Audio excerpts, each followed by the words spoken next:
This is going to be more of a darker background.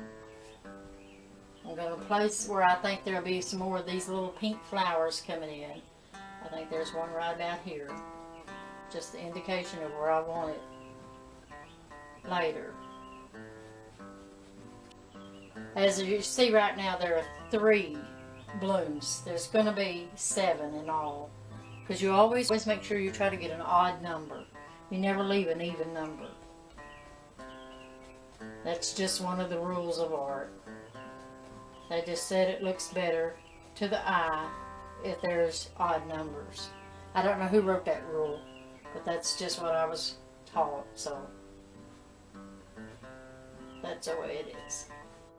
Today, I'm just going to lay in some shadows, and I'm going to be using the blue. I'm just putting shadows where I think the shadows should be. I'm trying to just lay in my darks and medium tones. I'm not going to do the lights right now. It does take the dark to show the light.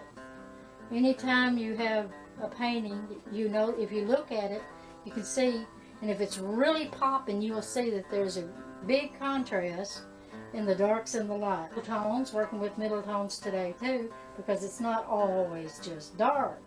And there you go. Yeah. I'm liking that. Putting all these different deals. We're just adding the foliage. When I took this picture of this hollyhock, there was a fence directly behind it with this climbing vine. It made for an awesome background. And that's what made me decide I want to paint this painting, is because of all the stuff behind it. The hollyhocks are going to be up front. Right now we're just working on all the background. The next session I will start on the lights. But today we're just coming in and kind of laying in some shadow areas and some medium tones.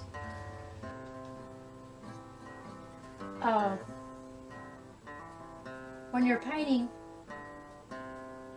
like I am, I'm just kind of coming in and where I think there'll be shadows and the lights. I love this down here. I mean, that's just one of those little things that happen, and I really like the way it looks on this canvas. I don't know if you can see it real clear, but I like it. And there's some orange and yellow tones in this thing.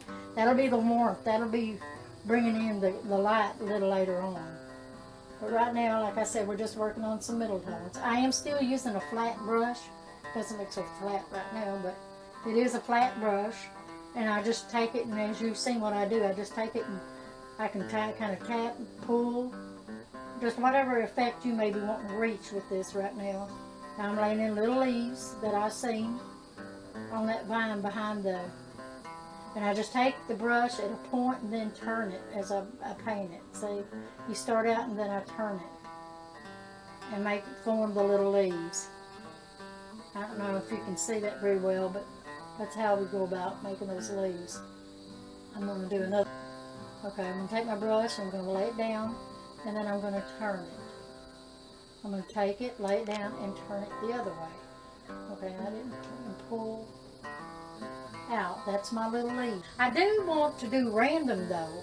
You don't, everything doesn't go in the same direction with the painting like this, because it all goes in different directions. Again, I'm going to start this way, lay it down, and then I'm going to pull my brush. I'm going to lay it down, and then I'm going to pull my brush in. That will make our little leaf. I do need to put that point in a little nicer. There you go. And pull. Like I said, everything is random with this. It's all background right now, and well, I like that. I think I'll leave that half of it. I like the way that looks. And I'm working with the shadows and the medium tones today. You know, the stalks and different things. That's nice. And then I'm going to pull back. And I'm going to take some of that medium tone that I used, and I'm going to lay it kind of inside this here and pull. See how I created that? I just created a leaf, and it's got the shadow side, the shadows with it. I like that. And a leaf is not just one color. It's going to have varied colors. Of course, well, what I'm doing right now, you don't have to worry about the details because this is your background, and the background is pushed back. When I start bringing in the hollyhocks, they're going to be up front. What we are concentrating on today is putting in some shadows and your darks and your medium tones. In this area, all these sporadic darks, there's different places in here that I did. I use a sponge. This I got, you can get at your local department stores in the paint section. It's just a sea sponge. It's, you know, and it really puts a lot of nice looking texture in that painting. Like right here, let's go in here. So right here, if you can see it, what I'm doing. I'm adding more of this blue in there because I want it in there. Let's say right here, we'll put a little more in here. It really adds a nice texture to this painting. I'm adding the light to this painting. I used a fan brush to create the veins. I'm going to demonstrate a little bit for you so you can see what I'm talking about. Right here, I took the fan brush, and I'm going to come down here and show you. I'm going to go from the center of this hollyhock and pull out and try to follow it right through the vein. Using a light hand. I don't want a heavy hand with this because I'm just putting the little veins into this.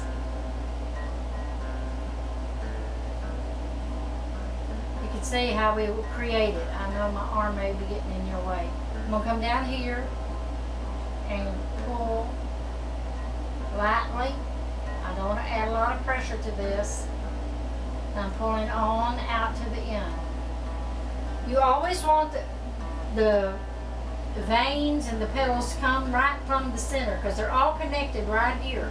So we got to make sure they all look like they're coming from right here. You can't have one going off because it kind of make it look a little odd. But like I said, I'm going to take a little bit of this magenta because I want to darken that just a little bit right here. Again, I'm using the fan brush and I'm pulling lightly. I'm going to pull it on out or come over here to the end and kind of go in. You can see, I don't know if the camera's picking it up, I'm adding little dark veins with this. It's not all one color. It's coming in, adding a little contrast. It's wet. You come in and hit your little lines, and you can see where it's at. I'm going to touch it. I'm going to pull those lines in.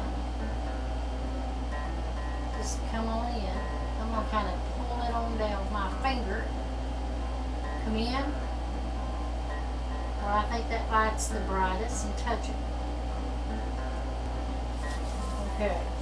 Now I'm going to get a little of the yellow, the lightest of yellow, and I'm going to come in and add some light to my leaves. I've already added some, but I think it'll look nicer if I add just a little bit more. Like right here, I don't know if you can see it, but I'm going to come in where this light is really hitting this, and I'm going to bring this in and try to add a little bit more light to that. Not a lot.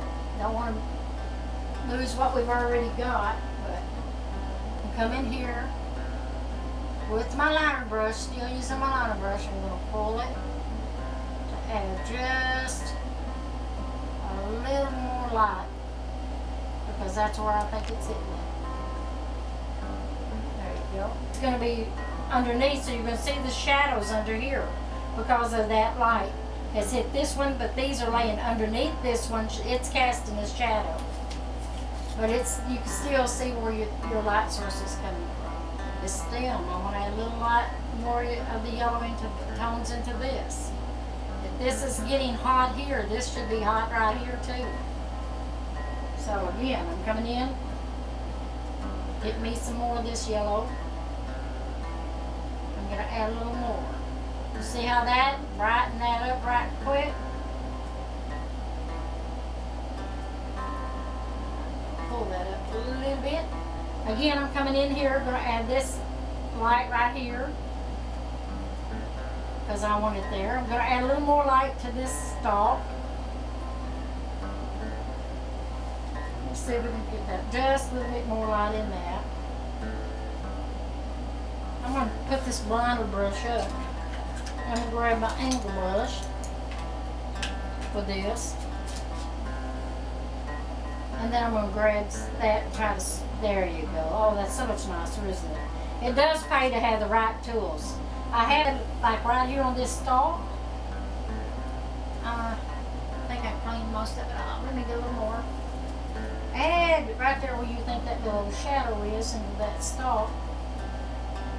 Pull that on down. Okay. And now I'm going to blend this. It won't just sit here. We'll blend it on in. Not taking it all out. It's still got the, there you go. There you go. I like that right back there. I'm pulling it over because this should be round. You can see, I'm going to show you again here. Coming up, and we're going to pull it up. And right here is the intersection of those two. We're going to keep pulling it on up here. Bring it on up. Now I'm going to come over here on this side because that's where my light source is. There. Oh, wasn't that nice? Okay, I'm going to come down here now. I'm going to come back on this side. And pull it back in. I hope you can see this.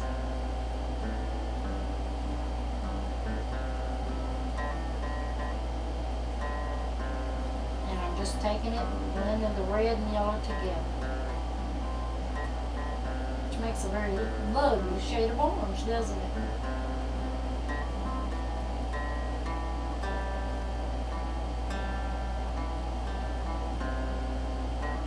There you go. Pulling it over. A little red on these here will definitely enhance your painting. Because green and red are complementary colors. Now I'm going back down into the shady area. Where they join. And come back and hit a little more yellow right there to separate this right here. Because this is where they separate.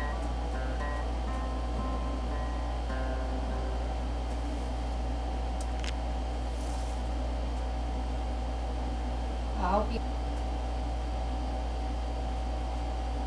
Coming in, going to add a little more of this red to separate these two. You can see the separation taking place. If you back up and look, then you usually can spot something you like to do to your painting. So it's always a good idea just to back up and look at your painting across the room.